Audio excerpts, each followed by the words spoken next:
Bien sûr, donc le 21e Salon des artistes de Dinard Côte d'Émeraude, donc un salon qui réunit des artistes professionnels et aussi des artistes amateurs, essentiellement sur le territoire de l'intercommunalité, mais aussi au-delà.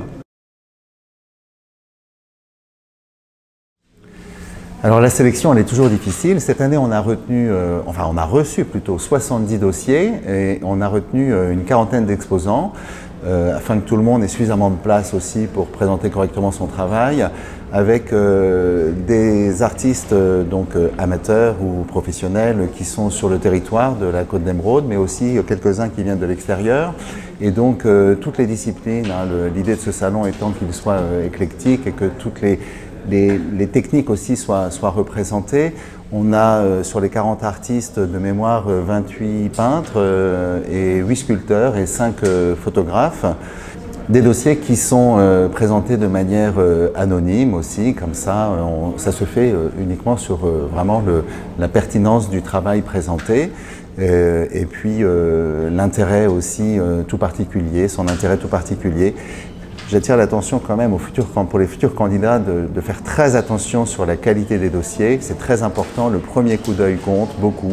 Et donc d'avoir des reproductions de qualité et puis de tenter de présenter un aperçu de son travail assez homogène pour que l'on ait une idée de ce vers quoi il s'oriente au moment où il travaille, au moment où il présente au moment où il candidate en quelque sorte.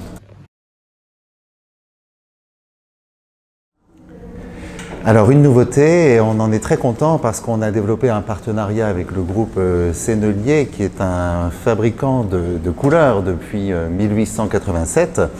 Et donc le groupe Sennelier, avec son directeur artistique Yves-Marie Salençon. Yves-Marie Salençon qui est déjà connu des Dinardais parce qu'il organise un très bel événement, un grand concours de peinture sur la digue au mois de juin, richement doté tous les ans. Et puis cette année, donc ce partenariat où Yves-Marie va nous présenter les différentes techniques artistiques, et c'est des conférences qui vont être proposées pour les amateurs, pour les professionnels, qui seront suivies de démonstrations de matériel, avec la possibilité pour le public d'expérimenter ces différents matériels. Bon, des expérimentations qui seront plutôt à l'attention des adultes, qu'on s'entende bien, mais Yves-Marie considérant que si tout le monde ne sait pas dessiner, tout le monde peut peindre et s'exprimer au travers de la peinture et des arts plastiques.